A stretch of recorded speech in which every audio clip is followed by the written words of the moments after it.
Kisah tentang seorang CEO muda, cantik, bergelimang harta dan sombong. Suatu pagi, mobil mewahnya tiba-tiba mogok di depan rumah. Ia menelepon montir, tapi tak satu pun yang datang. Lalu, tukang kebunnya, seorang pria sederhana, menawarkan bantuan. Alih-alih berterima kasih, sang wanita justru menertawakannya. Dengan nada angkuh berkata, "Kamu cuma tukang kebun, mau benerin mobil 3 miliar? Ini mesin mobil mahal, bukan mesin bajai." Tapi pria itu tetap tenang, hanya berkata, "Saya cuma ingin bantu. Bu, dulu saya pernah kerja di bengkel." Dan dengan nada penuh kesombongan, sang CEO menantangnya. "Baik tukang kebun, kalau kamu bisa hidupkan mobilku, aku akan jadi istrimu. Tapi kalau gagal, kamu kupecat." Semua orang tertawa, tapi 5 menit kemudian, suara mesin itu benar-benar menyala. Bagaimana kisah selanjutnya? Akankah CEO muda cantik yang sombong akan menepati janjinya? Pagi itu, langit Jakarta begitu cerah.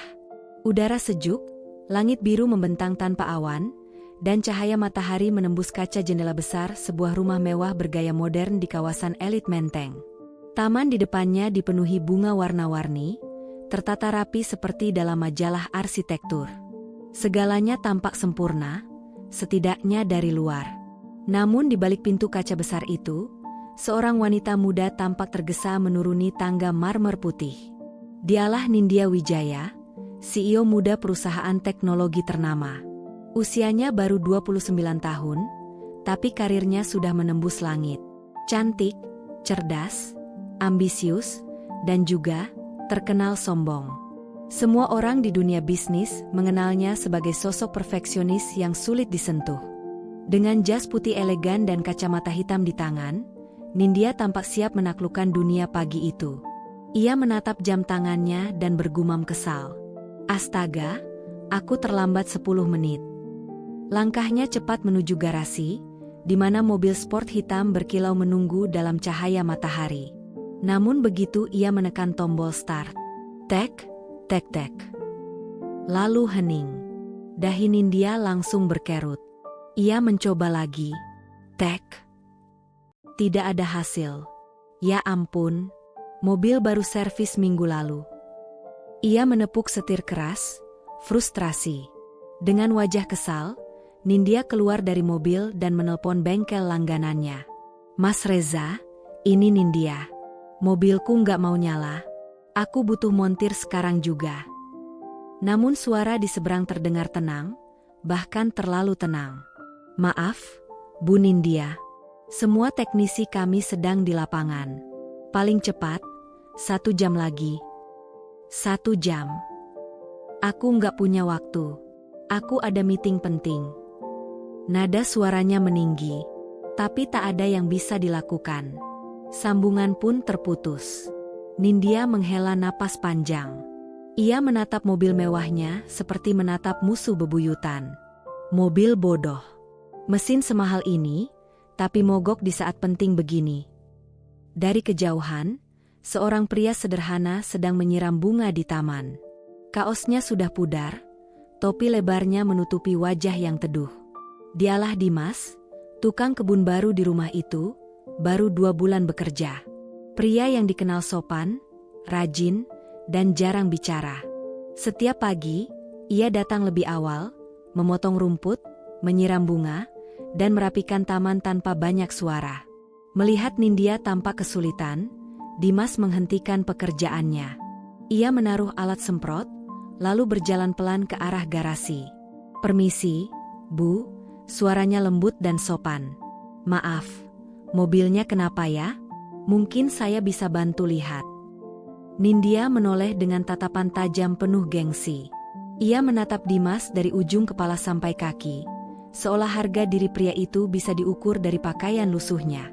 "Kamu tukang kebun mau benerin mobil sport seharga 3 miliar ini?" Ia tertawa kecil, menahan ejekan. "Sudah, urus aja tanamannya. Ini urusan mesin, bukan pot bunga." Tapi Dimas tidak tersinggung. Ia hanya menunduk sedikit.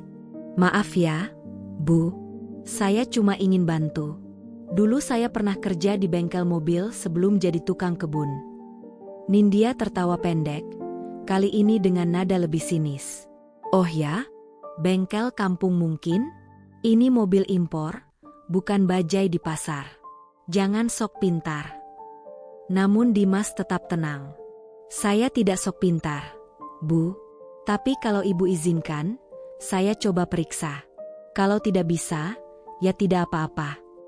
Nindya mendengus, antara kesal dan geli.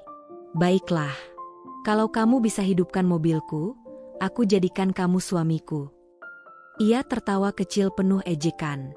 Tapi kalau gagal, kamu kupecat sekarang juga. Beberapa asisten rumah tangga yang mendengar ucapan itu, langsung menutup mulut menahan tawa. Namun Dimas hanya tersenyum. Ia tidak membalas, tidak marah, tidak tersinggung. Baik, Bu, boleh saya lihat mesinnya? Dengan setengah hati, Nindya menyilangkan tangan di dada dan berdiri di samping mobil, masih dengan ekspresi dingin. Dimas membuka kap mesin perlahan. Tangannya bergerak luwes, memeriksa kabel, melihat aki, lalu memperhatikan sistem bahan bakar. Gerakannya cepat tapi teratur, bukan asal-asalan seperti tukang kebun yang nekat. Nindya yang awalnya ingin menertawakan, kini justru terdiam. Ada sesuatu pada cara Dimas bekerja, tenang, terampil, dan percaya diri. Kabel arusnya longgar, gumam Dimas pelan. Ia membersihkan kepala aki, memeriksa injeksi bahan bakar, lalu mengencangkan baut pengunci. Setelah beberapa menit, ia menoleh ke arah Nindya. Coba, Bu. Tolong nyalakan sekarang. Nindya mendengus kecil. Kalau rusak tambah parah, kamu tanggung. Coba saja, Bu, balas Dimas, tetap tersenyum. Dengan enggan, Nindya masuk ke mobil dan menekan tombol start. Brom. Suara mesin meraung halus. Mobil hidup sempurna. Asisten rumah tangga menatap takjub. Nindya terpaku. Ia menatap layar dashboard yang menyala, lalu menatap Dimas dari kaca depan. Pria itu berdiri dengan tenang, sedikit senyum di bibirnya. Bagaimana kamu bisa? Tanya Nindya heran. Dimas mengusap sedikit keringat dari dahinya. Kabel arusnya longgar, Bu. Saya cuma kencangkan dan bersihkan bagian injeksinya. Nindya terdiam lama. Wajahnya yang biasanya tegas kini melembut.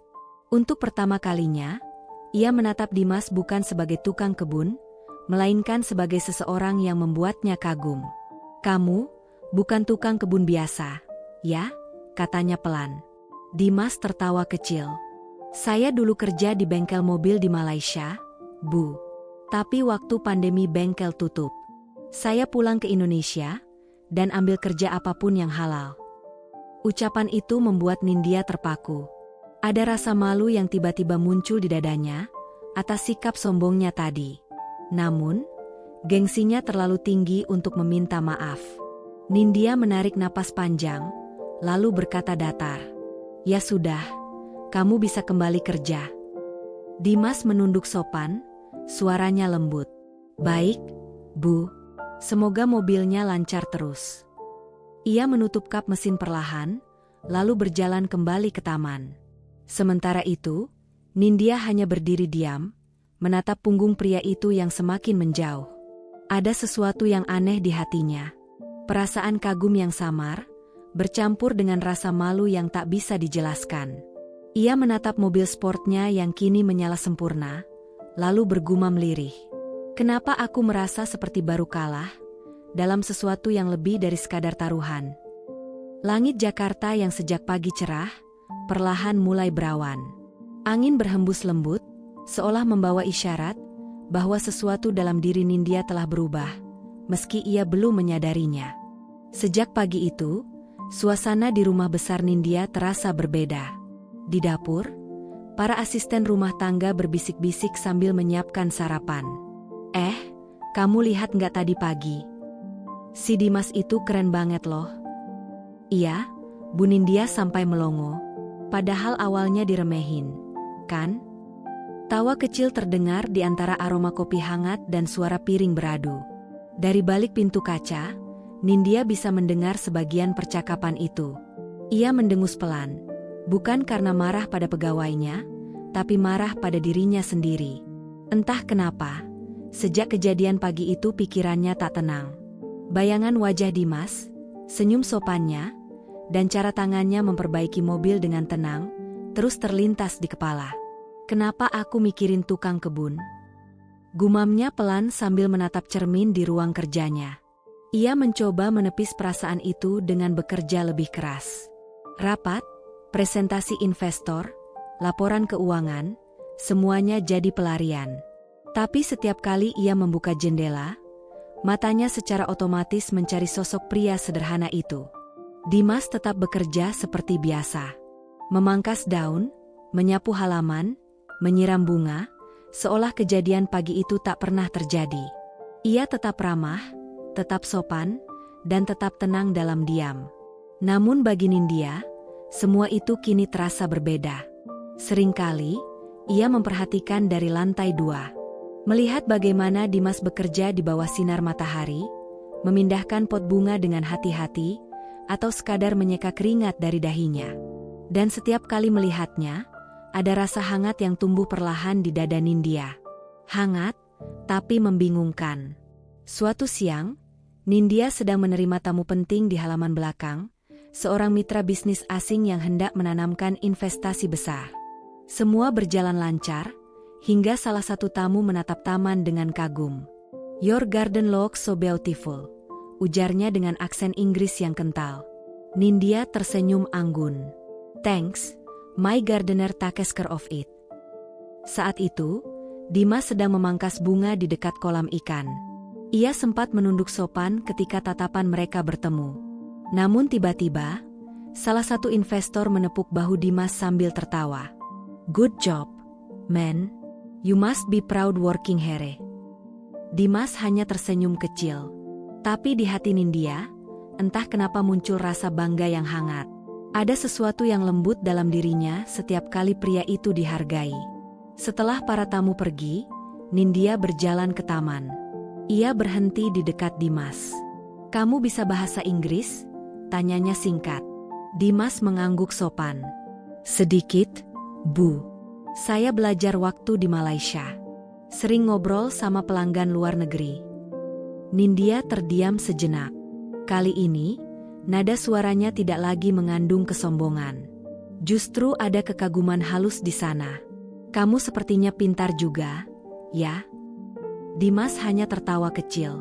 "Enggak, Bu. Saya cuma orang biasa yang suka belajar." Kalimat itu sederhana, tapi terasa seperti tamparan lembut bagi Nindya. Untuk pertama kalinya dalam hidup, ia sadar, selama ini ia menilai orang hanya dari penampilan. Beberapa hari kemudian, pagi datang dengan kabut tipis dan udara lembab. Nindya sedang bersiap ke kantor ketika tiba-tiba, seluruh lampu rumah padam. Sistem listrik mati total.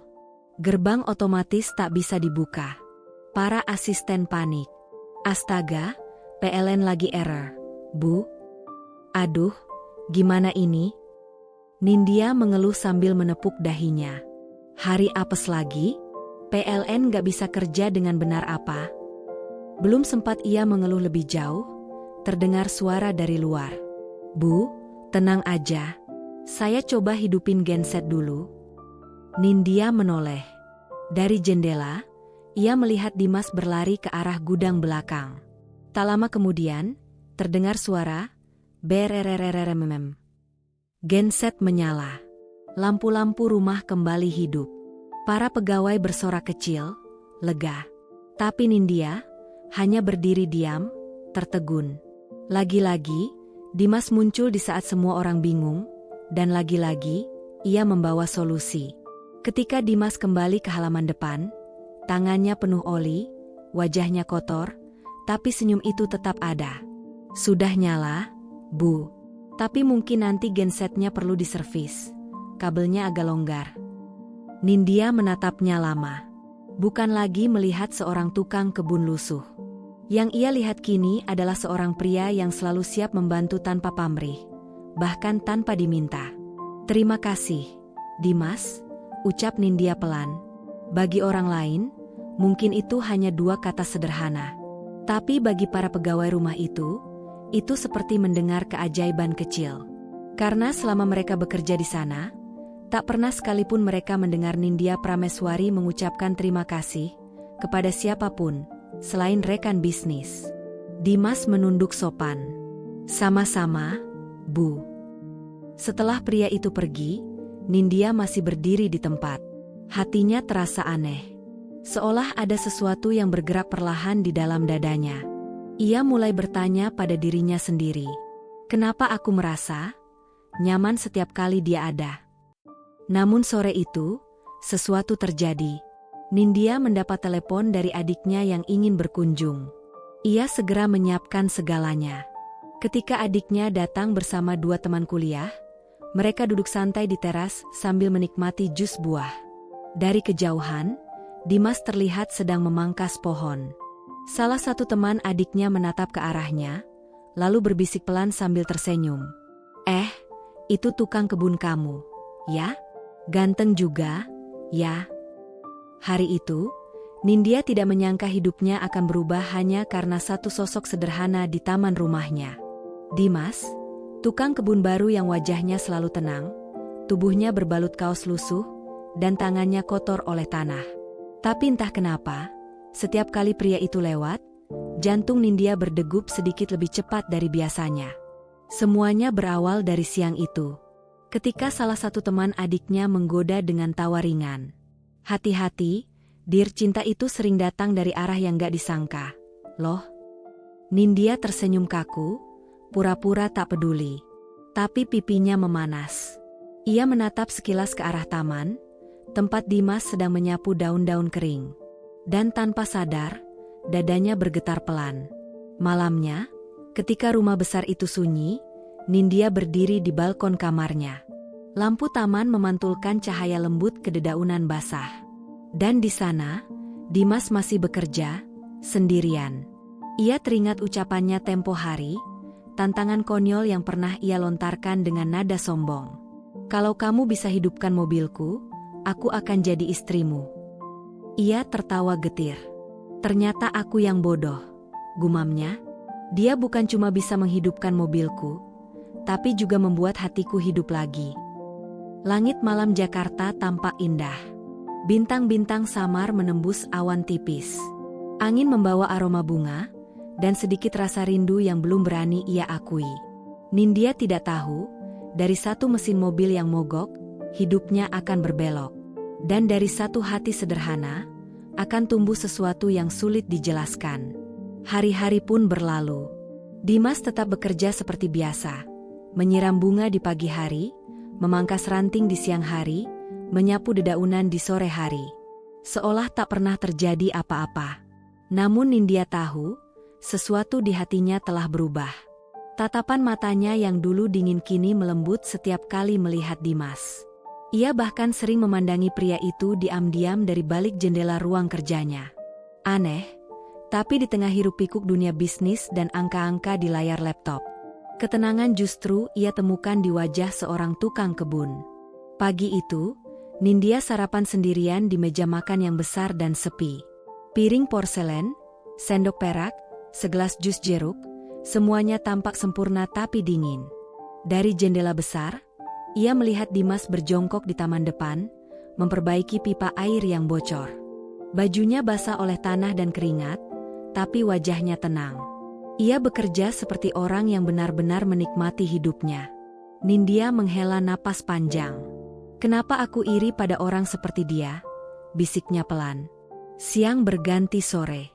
Awan hitam menutupi langit Jakarta. Para pegawai rumah bergegas menutup jendela dan memindahkan pot bunga ke bawah atap. Namun Dimas tetap di luar, berjuang melawan angin dan hujan yang mulai turun. Ia masih berusaha menegakkan pagar tanaman, melindungi bunga-bunga kecil dari derasnya air. Dari dalam rumah, Nindya menatap dengan cemas. Kenapa dia nggak masuk? Hujan semakin deras, gumamnya gusar. Akhirnya, ia tak tahan lagi. Dengan payung di tangan, ia berlari keluar. "Dimas, masuk. Kamu bisa sakit kalau terus di luar," teriaknya. Tapi Dimas hanya menoleh dan tersenyum. "Gak apa-apa, Bu. Hujan begini malah enak. Segar. Lagi pula, bunga ini udah saya rawat dari kecil. Sayang kalau rusak." Nindya terdiam. Ada ketulusan dalam suaranya, sesuatu yang tak bisa dibeli dengan uang. Ia melangkah mendekat, berdiri di sampingnya sambil menahan payung di atas kepala Dimas. "Hujan ini deras. Kamu bisa demam?" katanya lembut. Dimas menatapnya sebentar, lalu tertawa kecil. "Kalau bunga aja saya lindungi, masa diri sendiri enggak, Bu? Nanti juga saya masuk. Tenang aja." Nindya menatap wajahnya yang basah kuyup, rambutnya meneteskan air. Tapi senyum itu tetap tulus, hangat, menenangkan. Saat itu, untuk pertama kalinya, ia melihat sosok yang bekerja bukan karena terpaksa, tapi karena cinta pada apa yang dilakukan. Malamnya, Nindya tak bisa tidur. Bayangan Dimas terus menari di kepalanya. Ia teringat bagaimana pria itu tidak mengeluh sedikit pun di bawah hujan. Sementara dirinya, seorang CEO sukses, sering marah hanya karena hal-hal kecil. "Dia lebih kuat dari aku," gumamnya pelan, menatap langit-langit kamarnya. Keesokan paginya, ada pemandangan yang tak biasa di rumah itu. Nindya turun ke dapur, membawa nampan berisi segelas teh hangat dan sepiring kue. Para asisten rumah saling berpandangan heran. "Bu Nindya, itu buat siapa?" tanya salah satunya. "Buat Dimas," jawabnya singkat. Seketika, ruangan itu hening. Nindya berjalan ke taman belakang. Dimas sedang berjongkok menanam bibit bunga baru. Saat melihat Nindya datang, ia langsung berdiri kaget. "Ada perlu, Bu?" tanyanya sopan. Nindya meletakkan nampan di meja kecil dekat taman. "Ini teh buat kamu. Tadi pagi aku lihat kamu belum sarapan." Dimas tampak kikuk. "Wah, nggak usah repot, Bu. Saya udah biasa, minum air sumur aja juga cukup kok." "Minum aja," potong Nindya singkat, tapi suaranya lembut. "Kamu udah kerja dari pagi." Dimas akhirnya duduk, meminum teh itu perlahan. Uapnya mengepul di udara pagi, bercampur aroma melati dan tanah basah. "Terima kasih, Bu, ini enak banget," katanya tulus sambil menatap Nindya. Dan di antara dua tatapan itu, sesuatu tumbuh diam-diam. Bukan karena kemewahan, bukan karena status, tapi karena dua hati yang sama-sama belajar menemukan makna. Nindya tersenyum kecil, menatap pria yang berdiri di hadapannya. "Sama-sama," ujarnya lembut. "Oh iya, soal bunga yang kemarin kamu lindungi pas hujan, gimana keadaannya?" Dimas mengangguk sambil menatap tanaman itu dengan bangga. "Sudah aman, Bu. Malah tumbuh lebih segar sekarang. Kadang hujan yang keras justru bikin akar jadi lebih kuat." Ucapannya sederhana, tapi entah kenapa kalimat itu terasa menembus hati Nindya. Ia merasa seperti sedang diingatkan bahwa cobaan hidup kadang bukan untuk menjatuhkan, tapi untuk membuat seseorang tumbuh, asal sabar dan ikhlas menjalaninya. Sejak hari itu, sikap Nindya berubah. Ia tak lagi mudah marah, tak lagi memandang rendah orang lain. Ia mulai menyapa para pekerjanya dengan ramah, bahkan sesekali ikut makan bersama mereka di dapur belakang. Para pegawai rumah terkejut, tapi juga bahagia. Rumah yang dulu dingin, perlahan mulai terasa hangat. Suatu sore, Nindya duduk di bangku taman sambil membuka laptop. Ia sedang menyiapkan presentasi penting. Tapi kali ini, suasananya berbeda. Di sebelahnya, Dimas tengah menanam bibit pohon mangga kecil. "Kenapa pohon mangga?" tanya Nindya penasaran. Dimas tersenyum, menatap langit sore yang mulai jingga. "Mangga itu pohon yang sabar, Bu. Lama tumbuhnya. Tapi kalau sudah berbuah, manisnya bisa dinikmati semua orang." Nindya terdiam. Kata-kata itu sederhana, tapi maknanya begitu dalam. Ia memandang Dimas lama, tanpa berkata apa-apa. Di matanya kini ada sesuatu yang baru, rasa kagum yang tulus. Bukan karena status, bukan karena wajah, tapi karena hati. Angin sore berhembus pelan. Bunga-bunga bergoyang lembut. Dan untuk pertama kalinya, Nindya tersenyum bukan karena kesuksesan, tapi karena kebahagiaan kecil yang tumbuh diam-diam di taman rumahnya. Ia menatap Dimas yang masih sibuk menanam bibit kecil itu, lalu berbisik lirih. Mungkin Tuhan sedang mengajariku tentang cinta, lewat seseorang yang dulu pernah aku hina. Malam itu hujan turun lagi. Namun kali ini, suara hujan bukan pertanda kesepian. Bagi Nindya, itu adalah lagu lembut yang mengingatkannya bahwa hidup bukan tentang kemewahan, tapi tentang hati yang mampu merendah, mencintai, dan menghargai. Dan tanpa ia sadari, benih cinta mulai tumbuh, sama seperti bibit mangga yang baru ditanam Dimas sore itu. Perlahan, tapi pasti, akan berbuah manis pada waktunya. Malam itu hujan turun deras sekali. Petir menyambar langit Jakarta, menggema hingga ke rumah besar milik Nindya. Semua pegawai sudah tidur. Hanya suara rintik hujan dan detak jam dinding yang menemani malam. Namun di kamar utama, seorang wanita terbaring lemah. Wajah Nindya pucat, napasnya berat, tubuhnya menggigil. Sejak pagi, ia memaksakan diri bekerja tanpa istirahat. Proyek besar dengan investor luar negeri membuatnya stres. Saat sore hujan turun, ia malah berdiri lama di taman, menatap bibit pohon mangga yang ditanam Dimas. Hujan membasahi tubuhnya, tapi ia tak peduli. Kini, tubuhnya membalas, demam tinggi menyerangnya tanpa ampun. Salah satu asisten rumah tangga yang mendengar batuknya panik. Ia berlari ke kamar Dimas. "Mas Dimas, Bu Nindya sakit. Badannya panas banget." Tanpa pikir panjang, Dimas langsung bangun, mengenakan jaket, dan berlari menuju kamar atas. Saat ia masuk, Nindya terbaring lemah di ranjang besar, wajahnya merah dan basah oleh keringat. "Bu Nindya," panggilnya pelan. Nindya membuka mata setengah sadar. "Dimas?" Suaranya nyaris tak terdengar. "Tenang, Bu. Saya di sini." Dimas mengambil kain basah, menempelkannya di dahi Nindya. Ia menyiapkan air hangat, menyalakan humidifier, dan mengatur suhu ruangan. Semua dilakukan dengan cekatan, bukan seperti pekerja, tapi seperti seseorang yang benar-benar peduli. Nindya menatap samar wajah Dimas yang menunduk serius. Tangannya gemetar, tapi matanya lembut. Dalam kesadaran yang mulai pudar, Nindya berbisik, "Kenapa kamu selalu ada saat aku butuh?" Dimas tersenyum kecil. "Karena setiap manusia berharga, Bu. Termasuk Ibu." Kata-kata itu menembus hatinya. Selama ini Nindya hidup di dunia penuh kepalsuan. Orang-orang mendekatinya karena jabatan, uang, dan kekuasaan. Tapi pria di depannya, seorang tukang kebun sederhana, memperlakukannya dengan ketulusan, tanpa pamrih. Beberapa hari kemudian, Nindya mulai membaik. Ia duduk di taman belakang, mengenakan sweater tebal, menatap bunga-bunga yang sedang mekar. Dimas datang membawa segelas jahe hangat. "Bu, minum ini ya, biar cepat pulih." Senyumnya hangat, tulus seperti pagi yang baru. Nindya menerima gelas itu dengan tangan gemetar. "Kamu capek, Mas. Aku lihat kamu jarang istirahat." Dimas tertawa pelan. "Kalau lihat ibu udah sehat begini, capek saya hilang, Bu." Nindya menunduk. Pipinya memanas, entah karena jahe, atau karena senyum pria itu. Sudah lama, ia tidak merasakan perhatian seperti ini. Bahkan orang tuanya dulu jarang menemaninya saat sakit.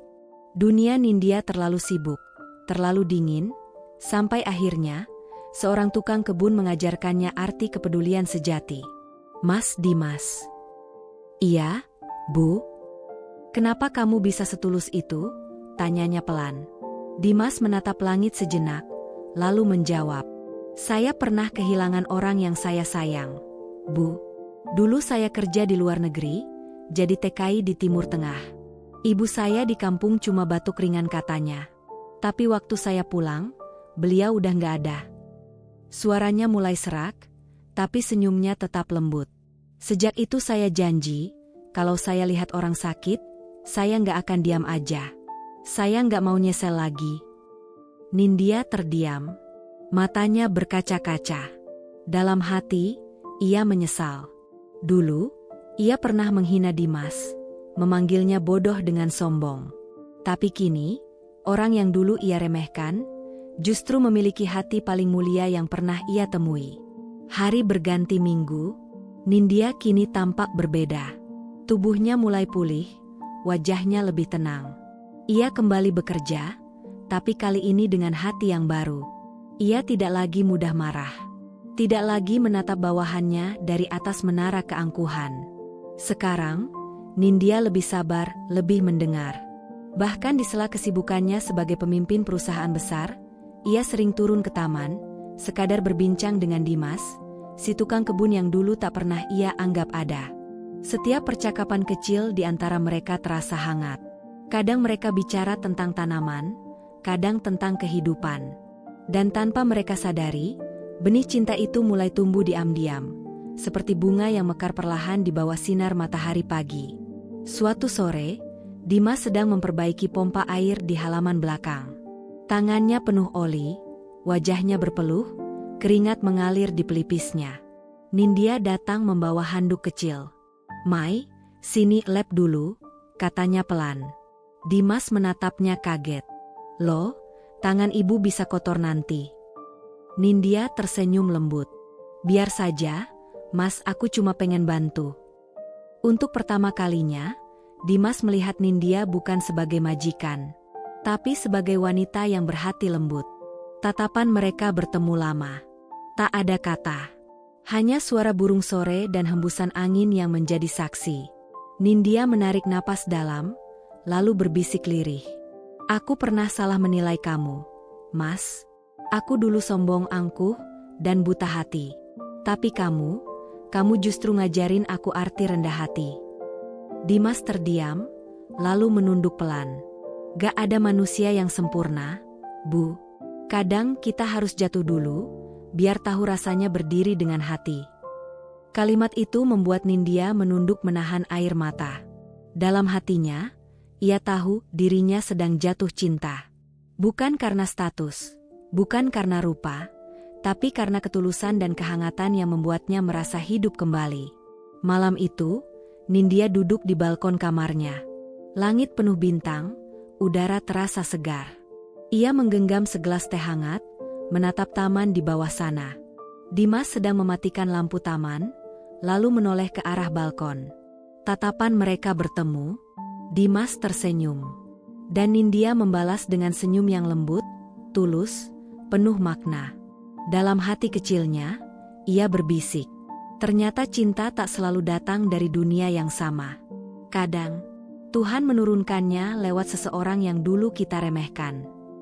Ia menatap langit malam dan berucap pelan, "Terima kasih, Tuhan sudah mengirimkan Dimas untuk mengajarkanku arti cinta yang sesungguhnya."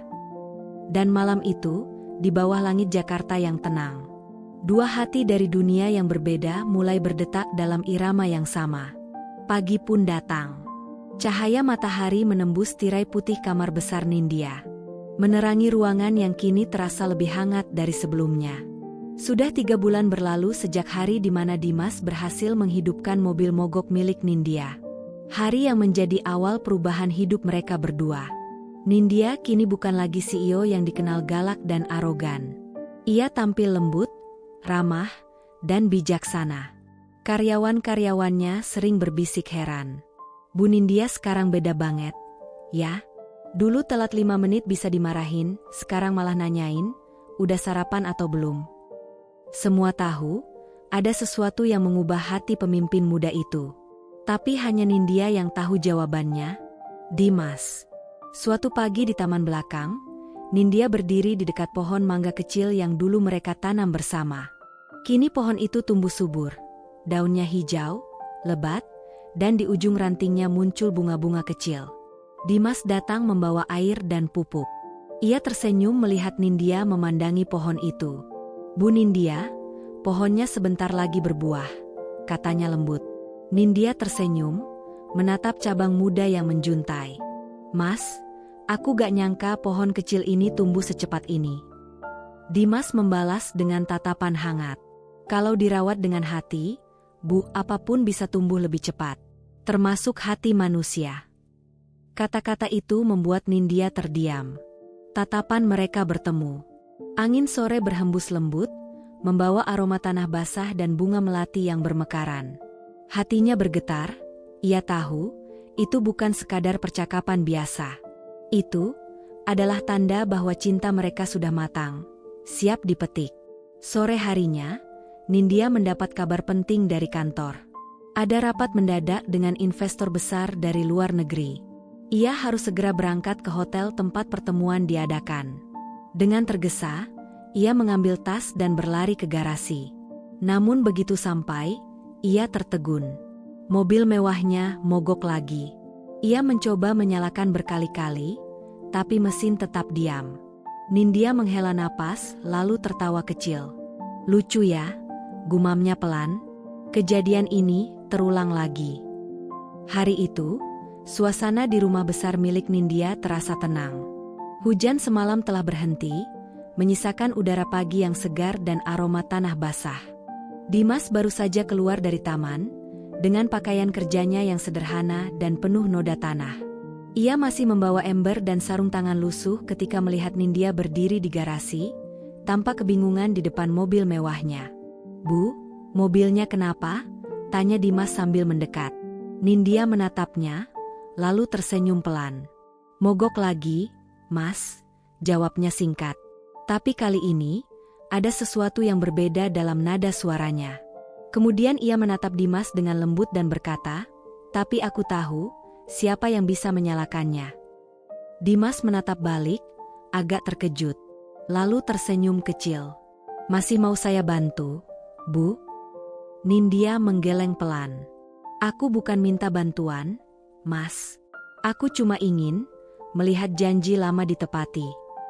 Dimas terdiam. Ucapan itu membuat pikirannya melayang ke masa lalu, ke hari di mana Nindya yang dulu sombong menantangnya dengan kalimat angkuh. Kalau kau bisa menghidupkan mobilku, aku akan jadi istrimu. Dulu, itu hanya bahan lelucon. Tapi kini, suasananya jauh berbeda. Tak ada lagi kesombongan, tak ada lagi jarak. Hanya dua hati yang diam-diam saling memahami. Dengan tenang, Dimas membuka kap mobil. Tangannya cekatan memeriksa mesin yang basah oleh embun pagi. Beberapa menit kemudian, suara mesin kembali hidup dengan halus, berdengung lembut seolah mengerti makna di balik momen itu. Nindya menatapnya, matanya berkaca-kaca. Mas Dimas, bisiknya lirih. Dimas menoleh. Ya, Bu? Masih ingat janjiku dulu? Dimas tersenyum malu. Janji yang dulu cuma bahan candaan, Bu. Namun Nindya menggeleng pelan. Dulu aku mengucapkannya dengan kesombongan, tapi sekarang, aku mengulanginya dengan ketulusan. Ia melangkah mendekat. Kini jarak mereka hanya sejengkal. Dimas masih memegang kain lem berminyak di tangannya, tapi pandangan mereka bertaut lama. Dimas, ucap Nindya lirih, aku serius. Aku ingin kamu jadi bagian dari hidupku. Dimas terdiam. Matanya berkaca, tapi senyumnya tulus. Kalau ibu yakin, katanya pelan, saya juga siap. Tapi izinkan saya menikahi ibu bukan karena janji itu, tapi karena cinta yang Allah tanam di hati saya. Air mata Nindya jatuh perlahan. Ia tersenyum haru. Aku juga mencintaimu, Dimas. Bukan karena kamu bisa menyalakan mobilku, tapi karena kamu telah menghidupkan hatiku. Beberapa bulan kemudian, taman di rumah Nindya berubah. Kini, tempat itu dipenuhi bunga putih dan lampu gantung kecil. Suasana hangat, penuh tawa dan haru. Di bawah langit sore yang teduh, akad nikah berlangsung sederhana tapi sakral. Para pegawai rumah berdiri di sekitar taman, tersenyum bahagia melihat pemandangan yang tak pernah mereka bayangkan. Sang majikan yang dulu angkuh kini bersanding dengan tukang kebunnya yang rendah hati. Nindya tampil menawan dengan kebaya putih sederhana. Dimas mengenakan baju koko dan peci hitam. Saat ijab kabul terucap, hujan turun perlahan, seperti restu dari langit. Nindya menggenggam tangan suaminya erat-erat dan berbisik, "Hujan ini dulu membuatku sadar. Sekarang, ia menjadi saksi cintaku padamu." Dimas tersenyum. "Hujan memang selalu membawa kehidupan, Bu. Maksud saya, istriku." Keduanya tertawa, dan tawa itu menular pada semua yang hadir hari itu. Hari-hari setelahnya berjalan indah. Nindya tak lagi berangkat ke kantor dengan wajah tegang. Ia memilih fokus pada hal yang lebih bermakna. Membangun yayasan sosial bersama suaminya, membantu para pekerja kecil, sopir, dan tukang kebun agar mendapat pelatihan serta pendidikan yang layak. Ia kini sadar, bukan jabatan atau kekayaan yang membuat seseorang berharga, tapi hati yang mau menghargai orang lain. Suatu pagi, Nindya duduk di taman sambil menatap Dimas yang sedang memangkas ranting pohon mangga. Ia tersenyum. "Lihat, Mas, pohon yang dulu kita tanam, sekarang sudah berbuah," katanya lembut. Dimas menatap ke atas, melihat buah mangga yang menggantung hijau kekuningan di antara daun-daun rimbun. "Iya, Bu, sama seperti cinta kita. Tumbuh perlahan, dirawat dengan sabar, dan akhirnya manis juga." Nindya menatap suaminya dengan mata berbinar. Dan di bawah langit biru Jakarta yang cerah, keduanya tahu, cinta sejati bukan lahir dari kemewahan, melainkan dari hati yang belajar rendah hati, tulus mencintai, dan tidak lagi memandang perbedaan.